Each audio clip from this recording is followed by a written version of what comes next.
Sussex lost everything in one night. Meghan regrets abuse after marrying Harry. Now, first of all, I would not consider the way that Meghan Markle was treated to be abusive in the least. Did she suffer some negative and abusive coverage? Well, sure. Do Harry and Meghan and their fans, though, confuse abuse with criticism often? Well, yeah, absolutely. Now, in their view, negative commentary is the same thing as abuse. But if that's true, well, I guess I've suffered a lot of abuse too. I'm also a poor victim. For example, even though I have just called out Meghan Markle for being a hypocrite and a liar, people have called me a troll and racist. But the fact is, none of the things that I have said about Meghan have a thing to do with race. All of what I say is based on actual evidence. Meghan has lied. She has been incredibly manipulative, and she doesn't practice what she preaches, so that makes her a hypocrite. And there is something I've been curious about. If Meghan could go back in time and just do it all over again, would she choose to go down the same path?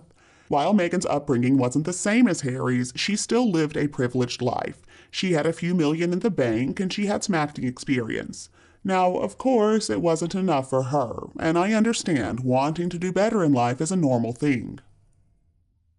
But let's be honest here, achieving more was never going to be easy for her.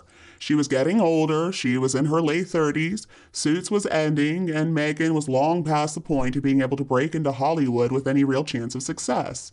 And it was also quickly approaching the point where Meghan needed to have kids, or she would never be able to have them. And if there's one thing that we have seen from Meghan, it is that she knows how to get what she wants. I mean, when she doesn't have the skills or resources to obtain that achievement on her own, she's going to figure out a way.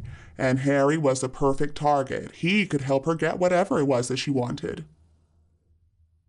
And basically immediately after they got together, the fame that she had been wanting for such a long time was all hers. The bank balance of Harry's family made her fiscal achievements look pitiful.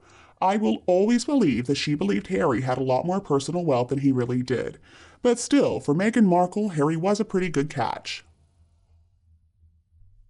Now, more than 5 years later, many things have not really worked out the way that they wanted it to. But anyway, Meghan is definitely known all around the world. She is infamous, and she lives a very comfortable lifestyle. Supposedly, she's got 2 kids, and she has a lot of designer clothing, even if it doesn't really look good on her. Now, more people dislike her than like her, but what does that really matter when you can just tell yourself that it's not you, that people are just abusive and believing the media? It's the racist, evil media making you look bad. In order to have second thoughts about anything really, people have to acknowledge their own choices. You can't just attribute your choices to powers outside of your own personal control. And there was a lot of evidence available to Meghan to understand the consequences of marrying Harry. So I don't believe for a second that she was as gullible and naive as she claimed she was going into all of this. Meghan has always believed in herself very strongly, which is not a bad thing necessarily, but maybe it's not such a good thing when it encourages her to not listen to other people's advice. Second thoughts about marrying Harry? Oh, absolutely not. Now, if I wanted to be really nice, then I could say that Meghan would never want to do things differently, because her choices eventually gave her her 2 invisible children, and what mother would want to do things differently after that? But more cynically, I've got to say that Meghan has had second thoughts, because she knows good and well without her connection to her husband and his family, she was always going to be a not very famous actress from a cable TV show with enough money to live a comfortable life, but not a lavish lifestyle. And Meghan has never taken responsibility for the part that she played in what's happened over the past 7 years. The blame for the negativity surrounding her is placed on the media and the people who believe the media. Now, a woman who cannot handle admitting that she's as unpopular and negatively thought of as she really is does not have second thoughts, let's get real. So why would she do anything differently when it's so clear that she's the innocent victim here? Now, we've got to stop attributing self-awareness to her because she doesn't have any. She believed that it would be a walk in the park. She thought that she would just waltz in and become the leader. She ignored all advice. She ignored all support and guidance. Meghan just thought that with a snap of her fingers, she could completely change 1,000 years of history and tradition into some kind of trashy tabloid TV popularity show. And of course she failed, and that really messed with her ego. If she had just listened to people's advice, then she could have been an important part of the monarchy. But no, she couldn't accept that. So in her fury, she tried to destroy the monarchy, and she failed in that mission once again. Her pitiful attempt to claim racism also failed, because on every CV Meghan submitted that's been found so far, she identified herself as Caucasian. Meghan has also caused a lot of trouble. Most people in the UK and the Commonwealth wished her well, and they were happy that she was marrying Harry and joining the royal family. I mean, would anybody anywhere be able to say such horrible things about their family, though, and still expect to be on the receiving end of good press? And what about all of Meghan's phony fundraising and showing up for photo ops after gun tragedies, for example? Everything is all about her, and that's the problem. It doesn't seem like there's any sense of service or give in her. And I don't wish her any ill will, but she deserves all the negative reviews that she gets. She brings it upon herself. Only inasmuch as the cause of the abuse was prompted by her not accepting the reality of the role as a working member of the royal family. If she had just listened to what people tried to tell her, then I don't know that she would have even married Harry.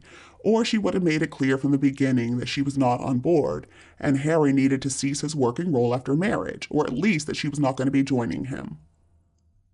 I suspect that if that had been the case, it would have been accepted. She could have continued on with her acting career, they could have gone off quietly, and they could have indulged in whatever activities, charitable or otherwise, they wanted to. But what upset people was the horrible way that Meghan acted in relation to her public duties, and the subsequent string of demands that she and Harry made in trying to secure all the benefits and none of the responsibilities of being in the royal family. So thanks to her narcissism, her bullying, her lies, and her taking Harry away from his family, she has brought all this negativity on herself. And if she's not happy in her marriage, it is because she failed to eclipse the Queen and Catherine. Meghan believed that she was going to become the second Diana, and she fell pretty far short of the mark, making an idiot of herself and Harry along the way. By now, most people can see Meghan Markle for what she really is, a liar, a manipulator, and a hypocrite. She just uses and throws people away purely for self-gain. She is like some kind of deadly hurricane that doesn't have any respect for anything or anyone in her path. Just look up narcissist in the dictionary, maybe you'll see Meghan's photo next to it. And you, what do you think about Harry and Meghan? Let us know what you think below in the comments section. If you think my video is helpful, don't be afraid to like and share it with your friends and relatives who need it anytime you want. And don't be afraid to click the subscribe button to get more updates in the future. Thank you so much for tuning in, have a lovely weekend, and we'll be back to see you all tomorrow.